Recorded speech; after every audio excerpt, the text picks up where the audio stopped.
Hey, good afternoon, everybody. How's it going? It's me, DJ. Hi. So, today we have a safety training, um, and it's on abuse prevention, um, and the different types of abuse that can go on in different places. So there are lots of different types, and so, like I said, we're gonna go over those and really kind of see, you know, what we can do in those situations, how to identify if that is the situation, and then of course, what once you have identified what can we do about it? How can we fix that? Because a lot of times when it comes to abuse, it's very difficult to speak up for some people. It's also difficult to know where you should go when you do find out that it's happening. And so, and it can be very devastating for people. I mean, it is very devastating. It's abuse. So we're gonna go over this. So it's a say no to abuse. It's a good guide for us to go through. We've gone through it before. I mean, we go through it pretty much every year, but it's important. So abuse is wrong. Say no to it. You know, and depending on the type of abuse, I mean, all of them you should say no to. But there are different ways of how you go about it. So there are lots of different types of abuse. So there's number one, there's emotional abuse,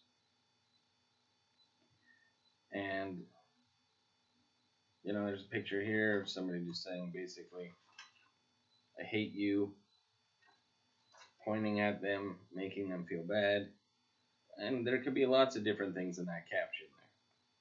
But anything that's negative towards that person is a type of emotional abuse.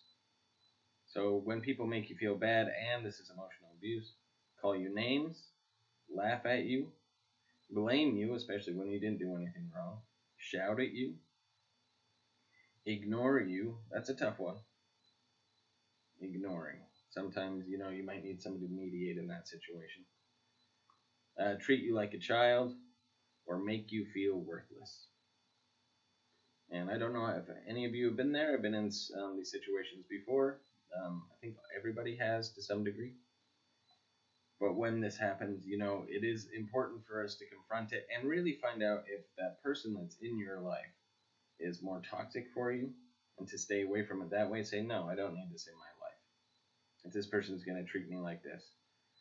And if not, if you do want the person in your life and maybe there's something going on with them, you could always ask them, but then it doesn't mean that it should ever come down to you. And this is where we use our I statements. Say, the way I feel this way when you're shouting at me or when you're calling me names. I feel low. So that's emotional abuse. So we're going over the types right now. Another type of abuse is discrimination, which is when people make you feel bad because you were different. For example, because you have a different skin color, that you are disabled, that you have a different religion, that you are gay, that you're older. Another one now that's very big is that you're transgender, or there's lots of other reasons. But again, people do discriminate and say, "Oh, I don't want that person around me," or "Oh, that person, I can't." And it happens a lot.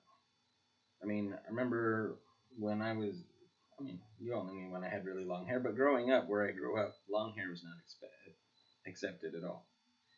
And I had lots of discrimination from lots of different places. I don't know if I would call it hair discrimination. I guess maybe that's a little bit too light. But I was definitely the other in lots of situations, especially going to church. Like, what? You're not supposed to wear your hair that way. And then, of course, I'd point at pictures of, like, say, Jesus and be like, hey, he had long hair. Anyway, a whole bunch of stories go into that. But people did make me feel second class and did emotionally abuse me. But then also were like, no, like, And they associate all sorts of things with long hair that don't actually really exist when it comes to it. But there's lots of different types of discrimination that you can point out on someone and say, I'm going to discriminate against this person because of this thing. Another type of abuse that happens is neglect. So, which can happen if you are put in danger or when you do not get the right medical care. The right support to wash and dress properly. You don't get enough food. You don't get enough heating. So anytime people are depriving you of something basic that you need, or nutritional food, things like that, that is definitely neglect, because they're neglecting to make sure that you get what you need. Especially if it comes to money that's yours, and you want to go towards something, you definitely deserve to get that. And of course, when it says the right to support to wash and dress properly, that means hygiene, basic hygiene that you have. And if you need help with that, of course, there's a lot of people you can ask. But also washing your clothes, things like that, that's also important that you can be able to do that and have access to it. So that you can feel clean and you can feel like you're smelling nice and going out and doing what you want to do, that your hygiene is taken care of. So that's very important. So that's neglect. Oh, sorry, there's another side to this one. Another type is financial abuse, which can happen when someone takes your money that's supposed to be your money. Does not let you decide how your money is spent. Right, so if this is money, like for me, if somebody stole from me or anything like that, but say we pay rent. There's certain things we have to pay in order to live. Like we need water, we need food. There's certain things. But when it comes to the money that's left over, that's your money. Whatever you want to spend it on is up to you. Even if it's frivolous and the person doesn't agree with what you want to buy, it doesn't matter what they think. That's your money. That would be financial abuse, keeping that away. Like, oh, you're just going to spend that on something that I don't agree with. Nah, that's what I want. I think it's pretty sweet. You spend money on stuff that I don't agree with, but when you die, I let you do it. Or people make you pay for other people's things. Please don't do that. Also, please don't offer. Like, a lot of times it'll come to people here, and people will offer and say, hey, let me buy you lunch. It's best just to not do, because it's awkward for the person that you're offering. Like, say it's a staff member, and they're like, no, thank you, though. That's sweet, but no. It's best not to offer. That's your money. Please keep your money. And honestly, if somebody's asking you for money, a staff member, you really need to let somebody else know. No staff should ever ask you for money, ever. It's your money. If they're having trouble, they can always come to somebody higher up than them. In terms of me, if I was having financial trouble, I would see if I could get a raise or something like that to help me out, or find different ways. But it's not up to everybody else. It wouldn't be up to my coworkers to help me out because they're going through the same thing that I am. Another one is sexual abuse, which can happen when someone makes you do sexual things that you do not like, makes you have sex with them, which is a violation, makes you touch them, touches you in places you do not want them to, or makes you watch others having sex. Now, these happen quite a bit, and unfortunately, a lot of people feel ashamed that it's happening to them, and they also feel ashamed to say anything. And so a lot of times, this is one that actually a lot of people don't talk about. And this is the major one that people need to talk about, because it's something that will have long-term effects. And I will tell you, the rate goes up when it comes to, if it happens once and nobody says anything, that the person who has done it to that person feels that it's okay to do it again. They feel like they've given their okay, somebody's given their okay to be like, okay, I didn't say anything, so it seems like, no, say anytime anything like this happens, this is a big no, real fast. No. Get off of me, leave me alone, and report it immediately. And you can report report it to the police, I would say first. And then definitely that will also trickle down to everybody else involved. But if you're afraid to go that far, tell somebody you trust. Somebody you really trust, and let them know. If they don't do anything about it, you got to keep going and contact somebody else you trust. It's best to always double down. It's like going to the doctor. Doctor says something, you don't agree with it, you're like, that doesn't seem right to me. Get a second opinion. Move on. The more people that know about it, the more of a chance that it will stop happening. So let people know. Next one is physical abuse. So this can happen when somebody hurts your body, including hitting you, kicking you, pulling at you, pinching you, or shaking you. And this is even when people think that you're joking around, or, oh, we're just playing by pinching you or poking you. No, that's physical abuse. It's serious. And some people have really been hurt and maybe beaten up and really bullied in their life. And even a little poke feels like a punch, and they're ready for it. So you need to make sure that you keep your hands off of other people, and other people keep their hands off of you, because it is physical abuse. All right, so those are the types of abuse. Now you need to think about who might abuse you. So anyone could abuse you. It could be someone you know very well.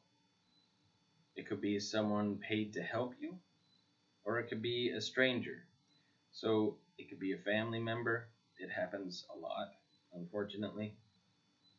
And a lot of people definitely don't want to shame a family, but it doesn't matter. Your emotional well-being needs to be taken care of. So it could happen for someone you know really well that's been close to your whole life, or that you've known your whole life.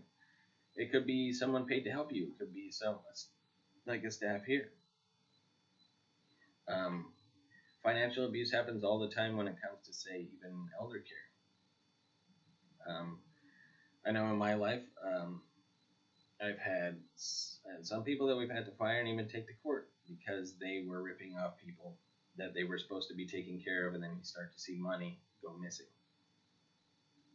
But there's also sometimes a neglect where people are like, they don't do their job and they just neglect to help somebody, and then they reap in the benefits. So there's all sorts, and it could be sexual abuse, it could be physical abuse that you don't see.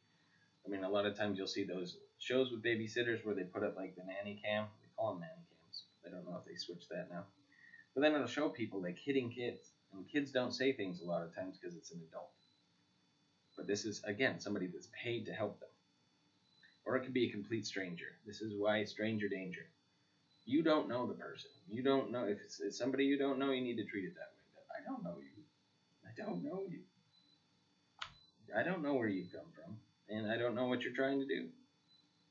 So don't come at me and think that, oh, well, just because you're smiling, that I think that means you're a good person. Nah, I don't know what's underneath that smile. I don't know what's behind those eyes. You don't know who they are. So stranger danger. Where can it happen? So abuse can happen anywhere, unfortunately. For example, at a hospital, at a club, or and here are several examples. At your home, it can happen right there. Place that you feel the most safe, or should. At your day program, it could happen at the day program. At work, it happens at work. At college, anywhere. Seriously. And especially when it comes to like emotional abuse, things like that, name calling, these things happen everywhere. So be prepared for it, and be prepared to stand up for yourself. Okay, so if you think you're being abused, now here are the steps to take. If you think you're being abused, tell someone you trust, like someone who works with you, somebody, your family member, a family member you trust, brother, sister, cousin, somebody you know will stand up for you, that's shown resilience and care about you, and that you care about. And then if worse comes to worse and you have to, but again, I would say for certain ones, police. Make a report of it. Definitely when it comes to certain things like sexual abuse or physical abuse, that needs to be reported.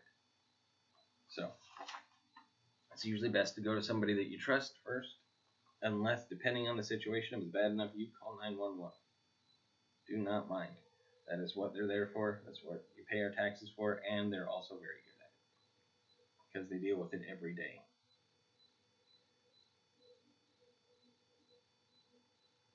So, and it's good to make a list of people. So, this is something that I would like you all to work on.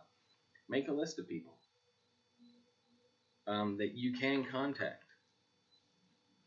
You know, who are the people that you trust, that you think, and maybe even ask them.